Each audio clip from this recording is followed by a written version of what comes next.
Hello kids, today we are going to study with fun. So what we are going to study? We are going to study science of class 7 and this is our third chapter. Which chapter it is? Third chapter. We are going to study NCERT and the name of the chapter is Fiber to Fabric. I know you are totally aware of this chapter. Why? Because you have already studied in your 6th standard this chapter. Which chapter it is? Fiber to Fabric, and it's a very common chapter. The chapter which deals in our day-to-day life. As fabric we wear, whatever we wear to cover our body or even sometimes to decorate our body, we use fabrics. There are different types of fabric available in the market.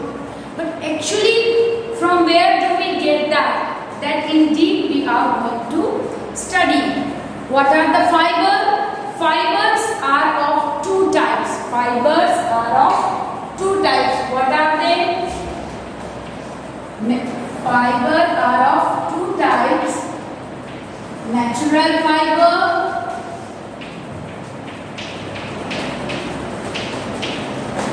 and artificial fiber.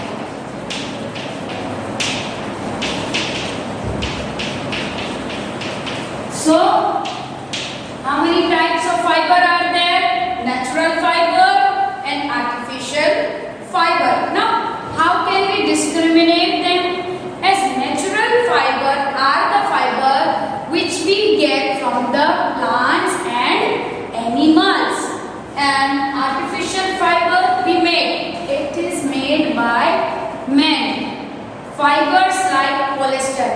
Polyester is an example of artificial fiber, and cotton cloth, even silk clothes are the example of natural fiber. Now next, what do we have? Fabric. Fabric means cloth. It's a big cloth from which we make our different kinds of clothes. For example, shorts are there, frock is there, even sari is there, etc. What do we have next? We have yarn. Yarn you are aware of. You would have seen your grandma or your mama knitting for you. So she made a yarn, a big ball. Okay, it's a ball of thread. It is in strand form. Okay, she just made a big ball of that. That is called yarn. Even a tailor uses it. What are the natural fiber? Just we have written over there. A fiber which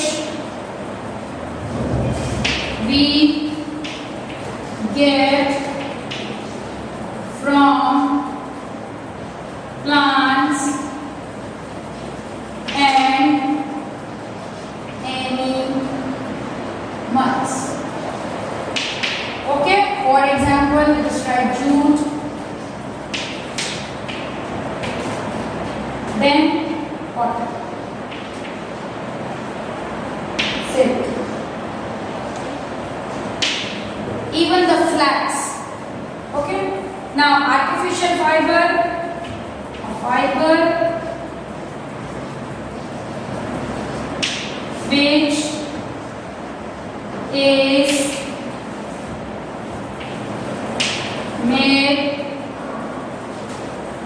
by men. Okay, it can be a woman, huh? It's an example.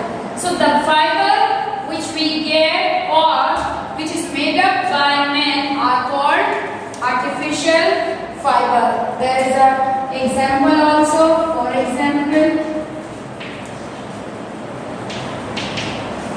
polyester. Even acrylic is there, rayon is there, etc. But polyester you are aware of. Polyester are the shiny cloth. Okay, you would have seen in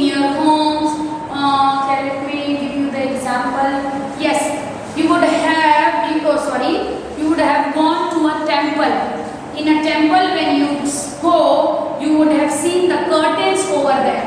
The curtains are made of polyester cloth. Why? Because they are very tough.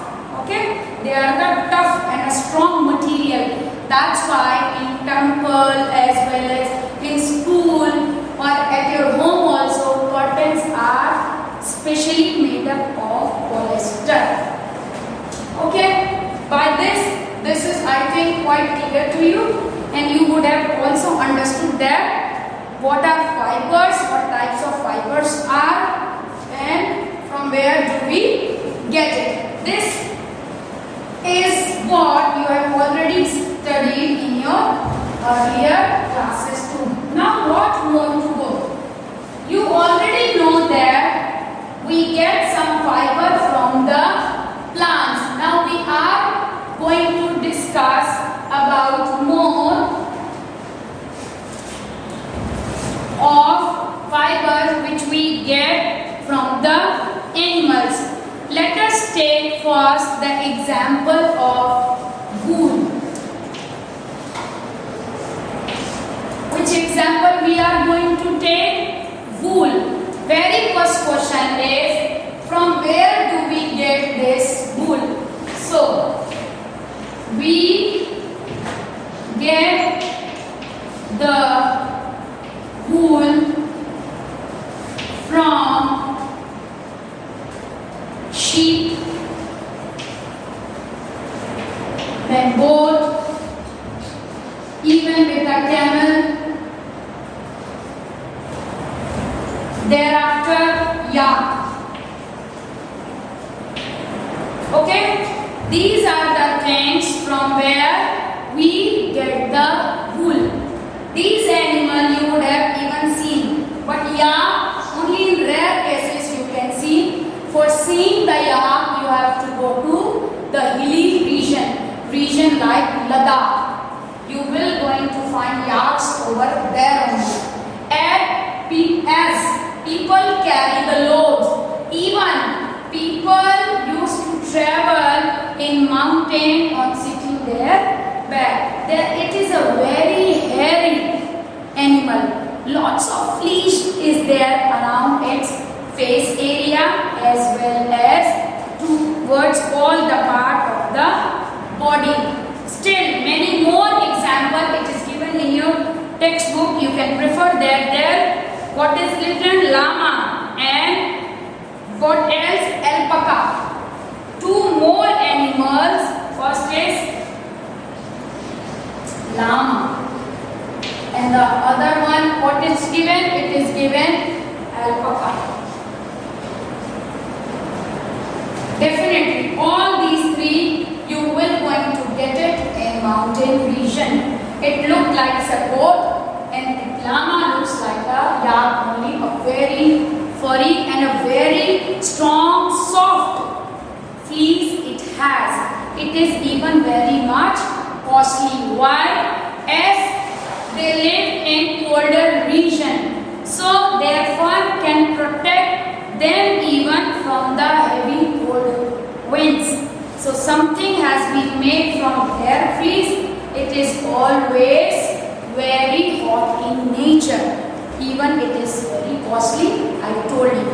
People even do the profession as a profession, just they keep such types of animal for rearing them. They rear their fleece for their benefit to earn their livelihood. Let's see what is given. Now the process of yielding wool we are going to discuss in our this chapter. Fine. Let's see. Now, production of, we have space. Production of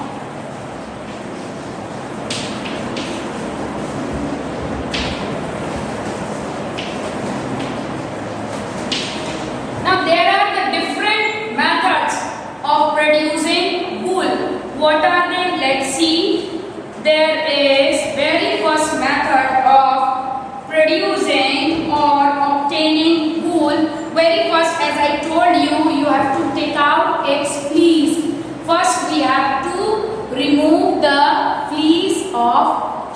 sheep, what happens next? Very first thing, that is shearing. Very first is shearing. Okay, thereafter what comes? Next we have the scoring. Next we have the scoring. Then shorting. We do the shorting. Fine. Then we dyeing. Means coloring the clothes. What do we have next? Dyeing. Then combing. Fifth is combing. And then next is sixth is spinning. These are the process which are done in the production of wool. You must be even aware of these things. So to produce the wool, there are the things which are to be done, that is shearing, scoring, shorting, dyeing, combing, even spinning. This is the last. Now shearing. Whence it had been taken from the body of the sheep. What had been taken? Fleece. Then fleece has to be sheared. Means suppose it is wet, you need to be dry. Or if it is not wet, even still, you have to put it in a proper open area so that if any moisture is there now, it should be removed from it. This is a brief description. Then scoring is there. If any dirt is there, that has to be removed from there. Shorting. Shorting means all the fleece which we have taken, it should be of approximately same size, same color, slim, fluffy. Everything has to be taken in consideration. That shorting is done over here. As a cattle rearer has many sheep with him, so he used to collect all the fleece together when he go to sell. So this sorting is also important. Now dyeing means coloring. You would have seen different colors. Suppose I am also wearing, this is my dupatta, it is half blue in color and half green, you can see. So it is a part of dyeing only, tie and dye. There is a patch mark also. So it is a part of dyeing, means coloring. Then combing. Combing means pressing it, cleaning. There should be no dust stick to it, because this process is done. After this, we dry the cloth, and after drying we have to see, is it okay, is it clean or not. If any spot is there, so it has to be rectified or cleared. Next, spinning. Spinning means threshing, making a polishing. As you go to school, so you always polish your shoe or iron your shirt or a pant or a skirt. In the same way, in spinning, we polish the cloth. Okay? Then only it can be sold into the textiles to make or to process. Next, this was the brief discussion. Let's see now what's given in your books. Let me read it out for you. Now, as we have discussed, very first we are going to take shearing only. Now, the hair of sheep along with the layer of skin. Yes, we are taking out the sheep's fleece. Skin, few portion of skin also. Which type of skin? Dead skin comes out by mistake. Okay? Are removed from the body of the sheep. The process of removing the hair from the body of a sheep in the form of fleece is called shearing. We have discussed. Okay? Shearing does not hunt. Yes, it never hurt sheep at all. It is always done by a careful measures. We always take careful measures. Next, scoring. We have discussed thereafter the fleece which had been taken out from the body of the sheep, that has dust. I told you that has dust, even the dirt, sometimes wet also, wet due to its sweat. Okay, So it has to be processed. Before you just make a yarn from it, you have to process it. Thereafter, what we have discussed next, shorting. Shorting means what? The process of separating the fleece of sheep into the section according to its size. Long, short, white, or cream in color or black in color. So that type of shorting has to be done. Then the dyeing. Dyeing means same color. Then combing is there. It is a method to prepare woolen fiber for spinning the yarn. Combing it in a straight manner. It should be a straight cloth. Then spinning. Long woolen fiber are spun. Spun means with a twisted. Okay? Twisted into a thick yarn called wool. जिसको हिंदी में बेटा ऊन बोलते हैं. We can say it as ऊन. Okay? For knitting sweaters, the short woolen fibers are spun into fine yarns and then woven on a loom to make a woolen clothes. Then when once a yarn is prepared in factory, yarn is always prepared in a factory, then factory dean or factory people used to sell it to the consumers or the retailers. Nowadays consumer can directly buy also, but before taking that it has to be go through the different processes. Okay. Now today there is lots of occupational hazard. People are not getting a proper work. So what does they do? Wool industry has emerged. Okay, there is a wool industry, and if we talk about India, there is an industry named Vardhaman. It is mainly known for yarn, woolen yarn. India's topmost thread factory, you can say, Vardhaman. So, wool industry is an important source of livelihood for many people in our country. People who do not have jobs, suppose they are not that much educated, so they can do the small work in the woolen, in an industry which is dealing with yarn. They can do the work of shearing or spotting, shorting, dyeing. For this no education is required, only a training required. A short period of training is required, which is provided by the working people only, the factory men only, and even the combing or the spinning. So this was all about the production of wool. We have understood. Now next, what do we have? As we have discussed about the wool, we will now also going to discuss about the other animal too. We are going to study about silk.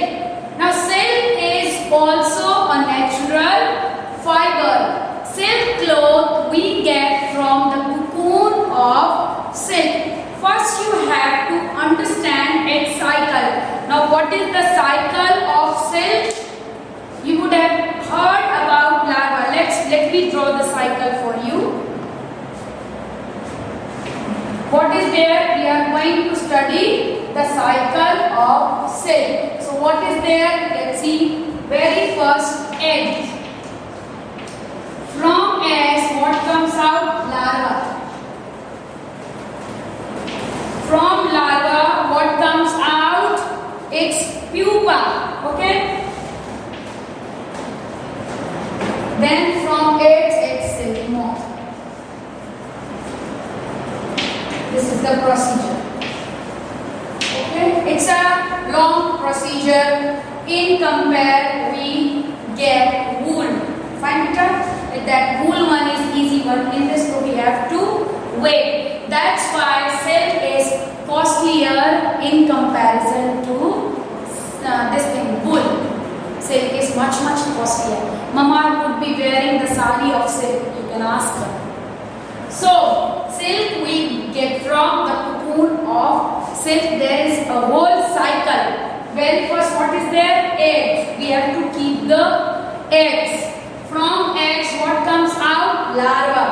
Larva comes out. From larva, it takes the formation of pupa. From pupa, what changes? What comes? Then the silk moth comes. Now let's see. It's given in your textbooks. Okay. Even I can also show you.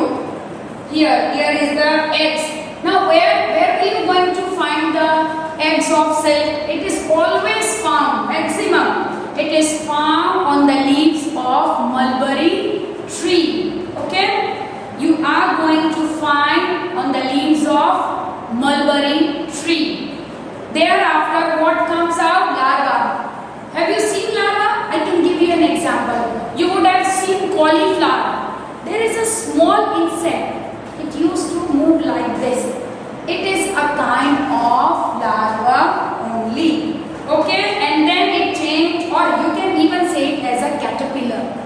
Next, what is there? Pupa. Then a small wings comes out from it, from larva. Then it changes into pupa, and finally, silk moth is ready. It's a kind of butterfly only. Let's see. A female, what is the story behind that? A female silk moth lay egg on the leaves of which tree? Mulberry tree. Then the eggs hatches and worms-like structure come out. That is called larva. Okay, it can be called as caterpillar too. Then the larvae of silk moth are called caterpillar, even a silkworm. Silkworm we feed. It also needs food. So it feeds the leaves of mulberry only and grow bigger in size. After feeding, as we take food, we grow in the same way as these types of larvae feed. They eat the food, they even grow and takes the position of pupa. Fine. Now, when it grows, it forms like a finally silk moth. Now, what happens? What is the procedure? Now we are going to understand the term production of silk. As there were the steps in the production of wool, now we will be talking about production of silk. Now what is there? As you all know that we rear silk from silkworm. Now what is done? Very first, rearing of silkworm to obtain, what do we have to obtain? To obtain cocoons. First we have to take out the cocoons from silkworm. Rearing means taking out. Same rearing we did with the sheep also. We rear it. What do we rear? We rear its fleece. In the same way, slowly we rear the cocoon from the silkworm's body. Next, what do we have? Next, processing. Processing of cocoons to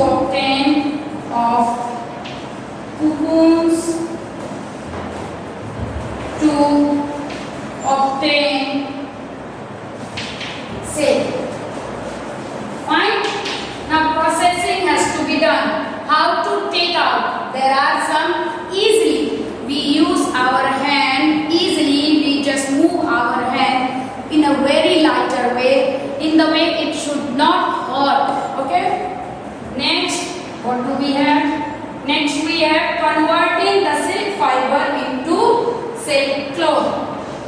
converting the silk fiber into silk cloth.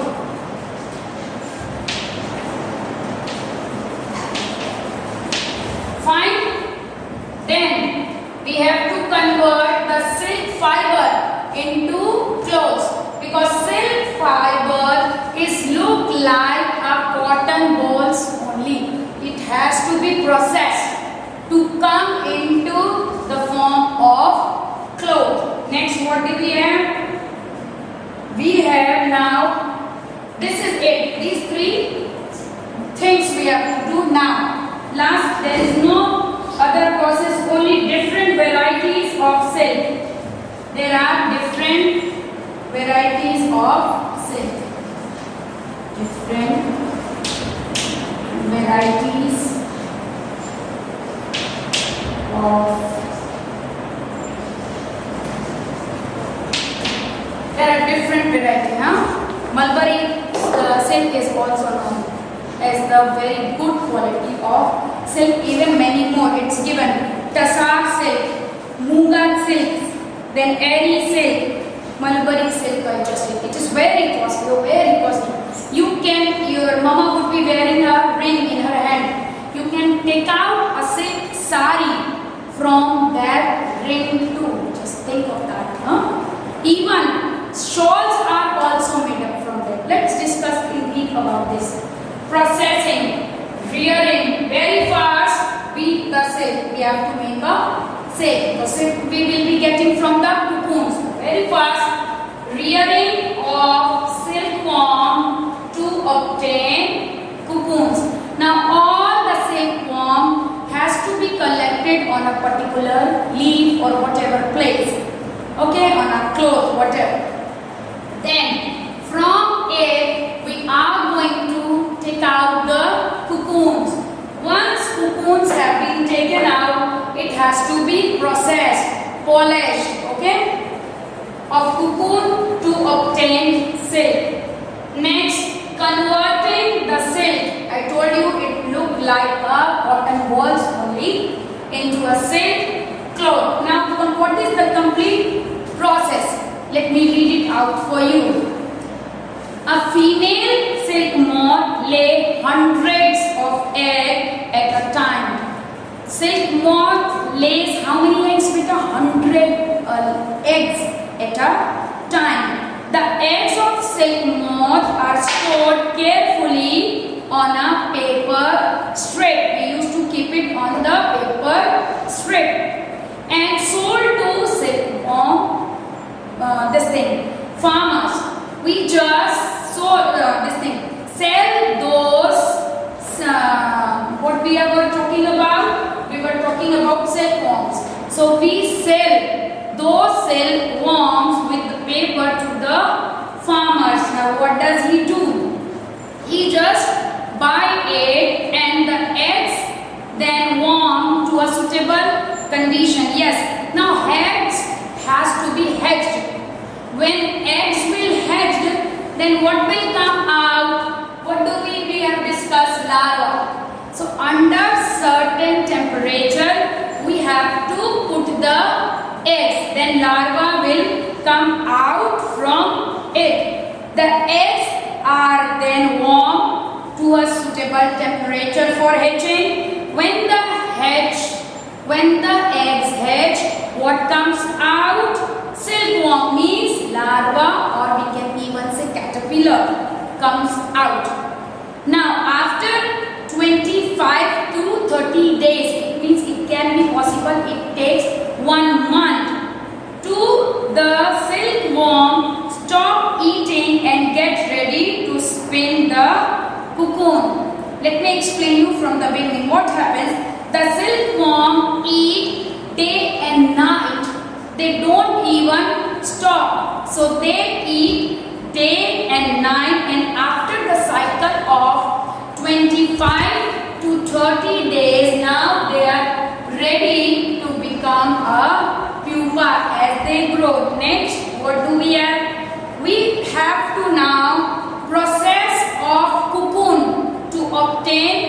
silk fiber.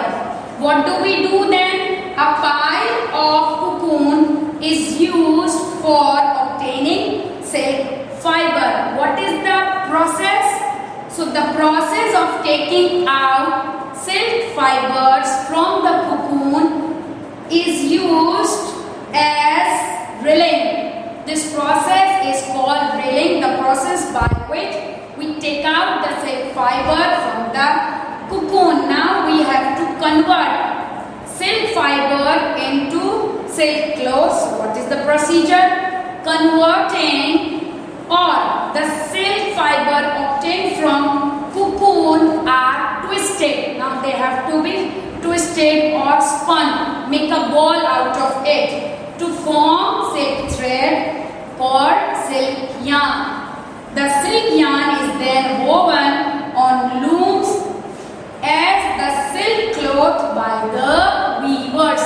Then weaver used to make a big cloth from that very thread. The thread which we get after processing. Fine. Now, there are different types of silk. We have already discussed what are they? Mulberry, Tassar and Munga. These are even different types of knots are there. It was really a very interesting chapter. Even we have also understood how do we get different types of fibers from different animals. So it's very important to take care of them, to have a good quality from it. Now why do we prefer a book learning or book reading? Because everything, every content are given in your books. So you also just go through it, read it out and don't forget to write its summary, means points to remember first.